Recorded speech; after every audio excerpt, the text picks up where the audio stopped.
ઠાકોર ઉર્ફે કનકસિંહ, વાઘરોડા પ્રાથમિક શાળા, તાલુકો કડી, શિક્ષક બાળકવિ. વાઘરોડા પ્રાથમિક શાળામાં ધોરણ 6 થી 8ના 89 બાળકોમાં ગુજરાતી ભાષામાં મેં કરેલો નવતર પ્રયોગ એટલે શબ્દ રમતથી શબ્દ ભંડોળ.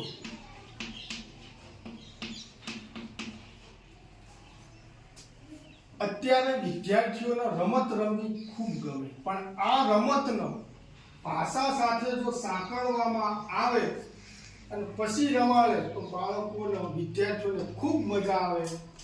એટલે આ નવતર પ્રયોગનું નામ જ શબ્દ રમતથી શબ્દ ભંડોળ. આ રમતમાં મેં 51 શીર્ષક આપી અલગ અલગ રમત બનાવી છે. આ 50 શીર્ષકો બાળકોને રમવું જ પડે તેવા છે. ઉદાહરણ તરીકે ચાલો તરમાં તરીએ, ચાલો તરમાં તરીએ. આ રમતમાં આજનો વિદ્યાર્થી શબ્દો જાણતો હોય છે પણ એના હોઠે નથી આવતા. એટલે ગુજરાતીમાં કહેવત છે કે હૈયે હોય પણ હોઠે ના. તો આ રમતથી બાળકો અખૂટ શબ્દો વિશે જાણે, લખે, સમજે, જે વિસરાતા શબ્દોને પણ જાણે અને તેની સાથે ઇતર વાચનનો પણ મહાવરો કેળવે. તો આ શબ્દ રમતમાં શું કરવું? તો બાળકને પ્રથમ રમતનું નામ આપી દેવું, ચાલો તરમાં તરીએ. એમને એમ કહેવાનું કે છેલ્લા 2 અક્ષર તર એનો મળતા એના જેવા પ્રાસવાળા બીજા શબ્દો ગોતો.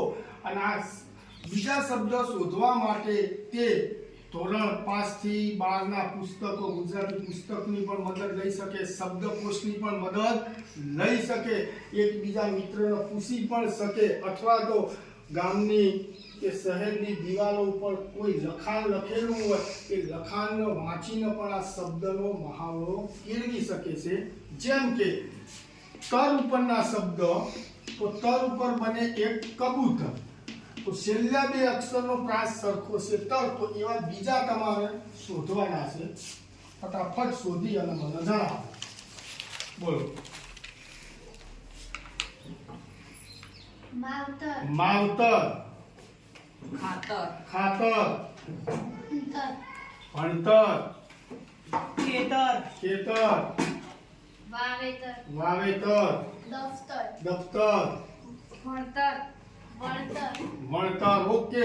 આ તરની એના જેવો બીજો શબ્દ, બીજું ટાઇટલ કે રણની રેલગાડી. કયું ટાઇટલ આપ્યું? રણની રેલગાડી. જે શબ્દના છેડે રણ આવે એવા આપણે શબ્દ શોધવાના છે. ઉદાહરણ તરીકે એક શબ્દ તમને આપું, ધોરણ. તો કયો શબ્દ આવ્યો? રણ. તો બીજા તમારે હવે ગોતવાના છે. બોલો ફટાફટ. અભયારણ્ય, અભયારણ્ય. સરસ. ચરણ, ચરણ. સીતાબેન. મૃદાવરણ, મૃદાવરણ. વિજ્ઞાનનો શબ્દ, સામાજિક વિજ્ઞાનનો શબ્દ કારણ, કારણ. સરસ. એ રીતે બીજો એક શબ્દની રમત આપું તમને, રાતી. જે શબ્દના છેલ્લા 2 અક્ષર રાતી આવે. શું આવે? રાતી. ઉદાહરણ તરીકે ગુજરાતી. તો તમારે આ રીતે રાતી શબ્દ આવે એવા શબ્દ બીજા શોધવાના છે, બોલવાના છે. બોલો. ગભરાતી, ગભરાતી, ઉભરાતી, ઉભરાતી. સરસ. તો આ રીતે આવા કેટલા ટાઇટલ છે? 50 થી વધારે ટાઇટલ શીર્ષક બનાવે છે. બાળકોને રમવું જ પડે એવા. એમાંથી એમને શબ્દ ગોતવાના છે. શબ્દ માટે ગુજરાતી કોષનો પણ આપણે ઉપયોગ કરી શકાય. આના અંદર બધા શબ્દો આપ્યા હોય, આપણા પાઠ્ય પુસ્તક, એનો પણ ઉપયોગ કરી શકાય. આ શબ્દથી શું થાય કે શબ્દ આપણને એવા મળે કે જે આપણે કદાચ જાણતા હોય પણ લખ્યા ના હોય, અને લખી અને પછી એને આપણે મૂકી શકીએ. બીજું ધોરણ 6 થી 8 માં ભાષા કોર્નરમાં કરાવી શકાય તેવી આ બેસ્ટ પ્રવૃત્તિ છે. અને આ જ પ્રયોગનો આપણે બીજી ભાષામાં પણ વણી શકીએ. કઈ રીતે? જેમ આપણે ગુજરાતીમાં આ પ્રયોગ કર્યો એવી રીતે આ પ્રયોગનો બીજી રીતે પણ, એટલે કે બીજી કઈ ભાષામાં? તો સંસ્કૃતમાં, સંસ્કૃત, હિન્દી અને ઇંગ્લિશ. આ બીજી 3 ભાષામાં પણ આ નવતર પ્રયોગનો આપણે ઉપયોગ કરી શકીએ. કેવી રીતે? ચલો આપણે તમને ઇંગ્લિશમાં એક ઉદાહરણ આપું કે ઇંગ્લિશમાં શબ્દ આપણને આપેલો છે SISTER, સિસ્ટર. તો છેલ્લો શબ્દ કયો આવ્યો? ER. તો આવા ER આવે છેલ્લા 2 અક્ષર, એવા આપણે સ્પેલિંગો શોધવાના.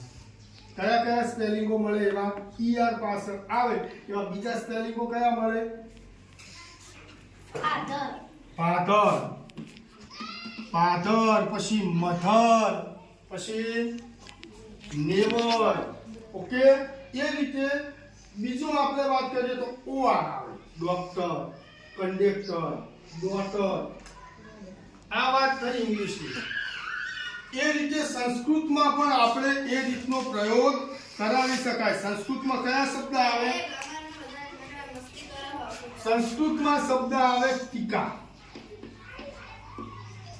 ટીકા ઉપરથી પણ બને એ શબ્દના છેડે ટીકા આવતા હોય એવા શબ્દ કયા? તો બાલ વાટિકા, વાટિકા, પછી કૃષિ વાટિકા.